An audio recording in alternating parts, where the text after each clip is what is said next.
नमस्कार, माझे नाव प्रियंका पोपट कोळेकर आहे. मी आता 5वीत शिकत आहे. माझ्या शब्दातून या उपक्रमात लहानकी लाली मी हे पुस्तक वाचलेले आहे. त्यांचे लेखिका अलवृंदा अमाया आहेत.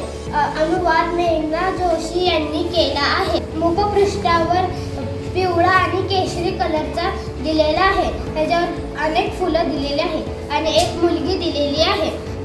मला पृष्ठावर ह्याच्यातली माहिती दिलेली आहे. ह्या पुस्तकात खूप छान छान चित्र आहेत. मला हे खूप आवडले. यातले शब्द खूप मोठे मोठे आहेत. मला वाचताना काही त्रास झालेला नाही. हे चित्र खूप रंगीत आहे. मला हे खूप आवडली.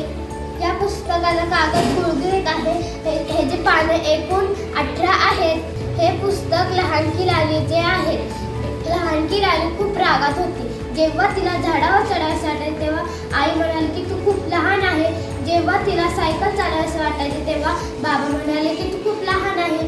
जेव्हा त्याला उंच झोका घ्यावासा वाटायचा तेव्हा शाळेतल्या बाई म्हणाली की तू खूप लहान आहे. मी लहान आहे म्हणून काय झाले? लालीला प्रश्न पडला.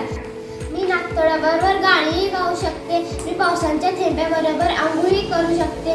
मी संपूर्ण दिवस फुलांवर झोपवू शकते. मी गांडोळाला मातीत बीळ काढायला मदत करू शकते. मी गोगलगार गायला घर रंगवू देऊ शकते. मी कोळ्याबरोबर झुलवू शकते. मी लहान आहे म्हणून काय झालं? इतकं तरी गोष्टी करू शकते.